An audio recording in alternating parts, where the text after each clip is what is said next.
How many narcissists does it take to screw in a light bulb? None. They don't use light bulbs. They use gaslighting. If you've been watching this channel for a while, you've probably noticed that I'm not particularly fond of this man. For the uninitiated, this is Joss Whedon, an American filmmaker who has left a tremendous impact on modern pop culture. If you identify as a nerd, then you've probably encountered at least one installment from his extensive filmography.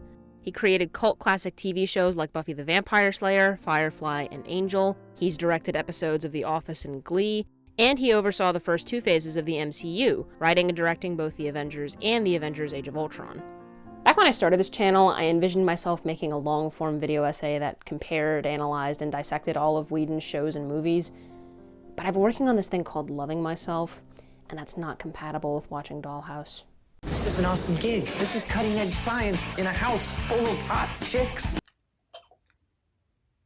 There's one particular entry in his filmography that served as a never-ending source of confusion for me, and that's his 2012 adaptation of William Shakespeare's comedy, Much Ado About Nothing. For I will be horribly in love with her.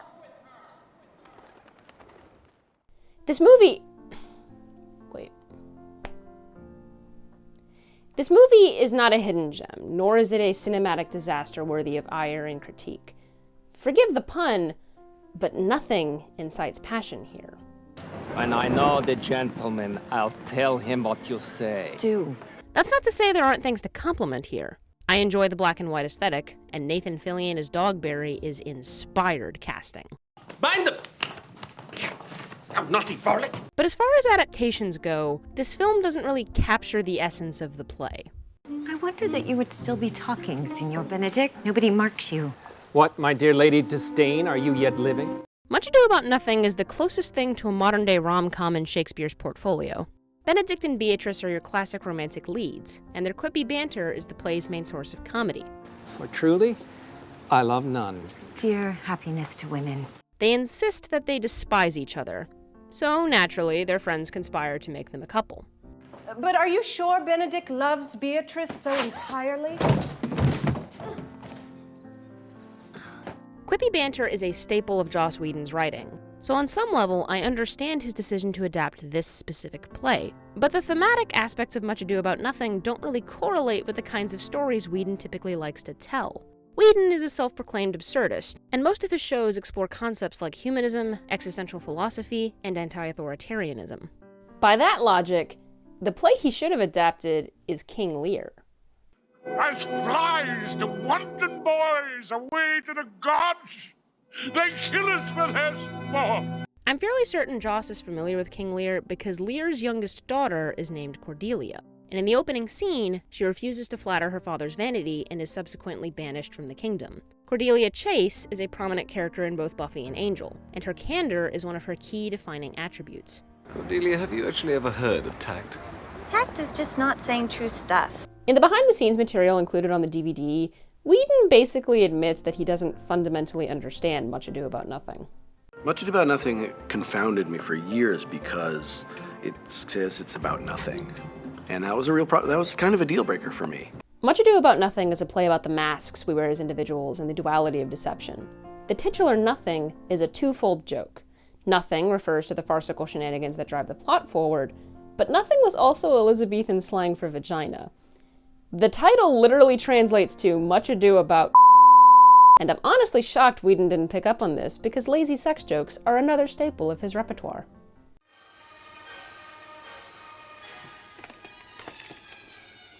Much Ado About Nothing also serves as a soft critique for the performative aspects of romantic love.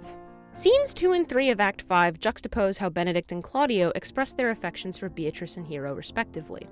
In Scene 2, Benedict struggles with writing a poem for his beloved and realizes he can't put into words how much he cares for her. In Scene 3, Claudio visits Hero's grave and sings a song he wrote to honor her memory. These scenes are essentially the Shakespearean equivalent of the idiom, if a man writes a woman a sonnet, he loves her. If a man writes a woman 300 sonnets, he loves sonnets. Claudio doesn't really love Hero. Their relationship is based on a surface-level infatuation, which is why they work as foils for Benedict and Beatrice. But Whedon doesn't capitalize on this juxtaposition.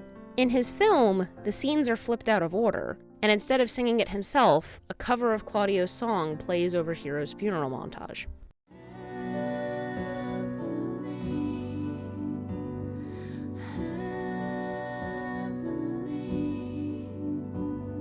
While we're on the topic of missed opportunities, Anthony Stewart Head was originally supposed to be cast as Leonardo, but he was unavailable for filming.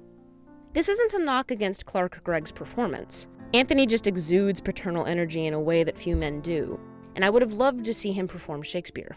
Honestly, if I had a nickel for every time he had to be recast because he wasn't available for a role, I'd have 2 nickels, which isn't a lot, but I'm devastated he wasn't able to appear in Gallivant Season 2.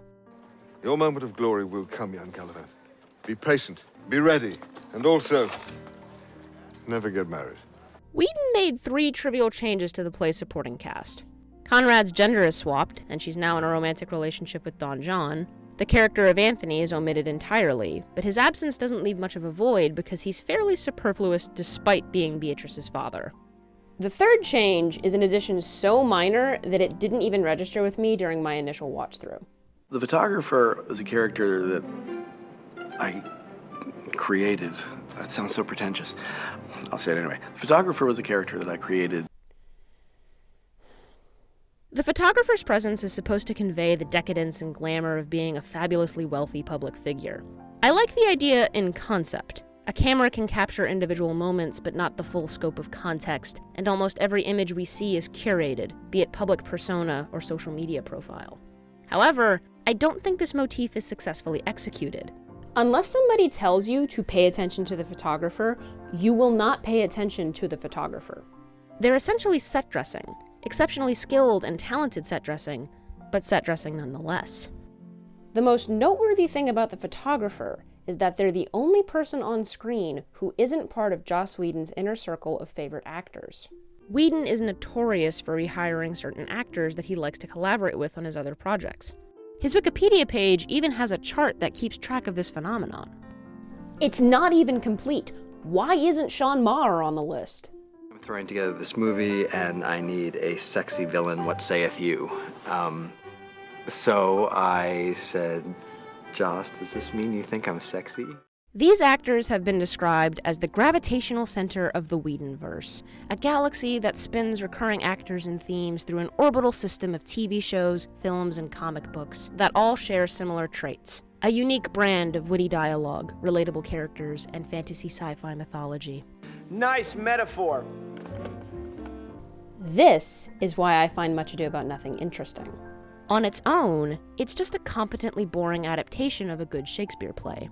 Moreover, sir, although it be not under white and black, this plaintiff here, the offender, did call me ass.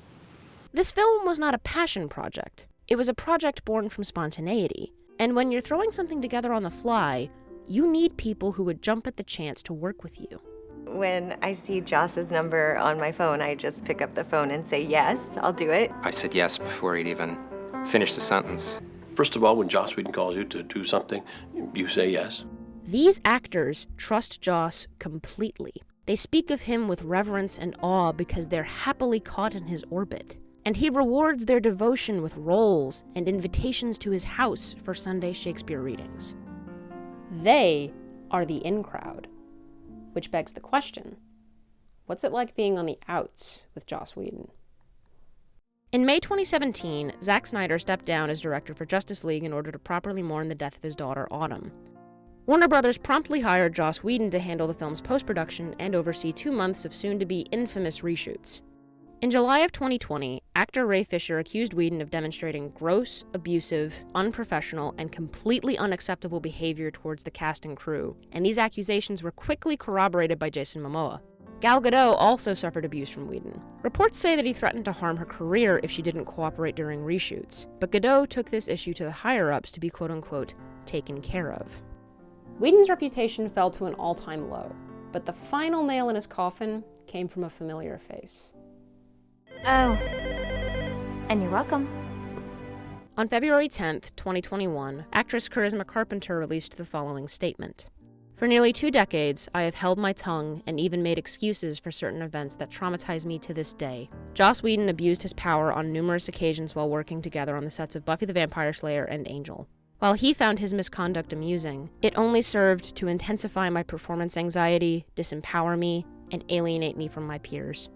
Carpenter then goes on to describe specific incidents of Whedon's casually cruel behavior. He constantly made passive-aggressive threats to fire her. He berated her for getting a rosary tattoo. And when she became pregnant, Whedon weaponized Carpenter's womanhood and faith against her by asking her if she was going to, quote-unquote, keep it, and called her fat to her colleagues. As punishment for getting pregnant without his permission, Whedon spent the entirety of Angel Season 4 butchering Cordelia's character past the point of recognition. And once Charisma delivered her baby, Whedon unceremoniously fired her. Her full statement is incredibly powerful, and I highly encourage you to read it on your own time. But for the sake of this video, I want to focus on these particular lines. He was mean and biting, disparaging about others openly, and often played favorites, pitting people against one another to compete and vie for his attention and approval. Despite the harassment, a part of me still sought his validation. I made excuses for his behavior and repressed my own pain. Whedon hasn't officially been diagnosed with narcissistic personality disorder, but when you piece together his treatment of Carpenter, Fisher, Godot, and all of the other Buffy actors who came forward to support and corroborate Charisma's story, it's easy to see why she makes the supposition. You guys got along real well, you and Joss. No, I was terrified of Joss. Really? And I remember he backed me up against a wall one day, and he was just like, I don't care how popular you are, kid. You're dead. You hear me? You're dead. Dead. And the thing is, I know what it's like to bend over backwards to receive approval from a narcissist who is actively denying it from you. That kind of power imbalance is toxic and abusive and incredibly damaging to your psyche. You're constantly wondering, why am I not enough? What more could I possibly do? And these feelings of inadequacy are often exacerbated by the fact that the narcissist is concurrently putting your peers on pedestals. So then you start to resent those peers. What are they doing that I'm not doing? Why are they so much better than me?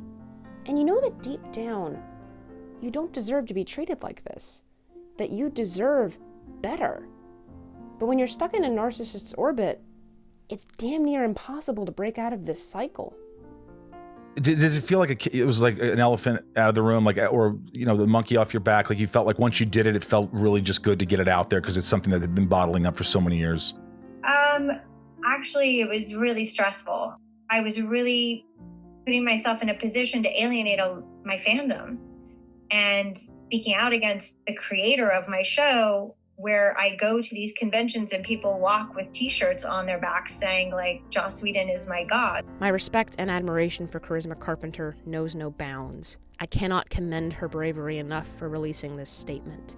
She channeled her inner Cordelia Chase here, and much like her Shakespearean equivalent, she refused to flatter a sad man's fragile ego.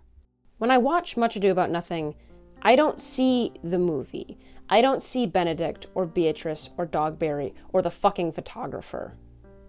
I see Joss Whedon playing with his favorites.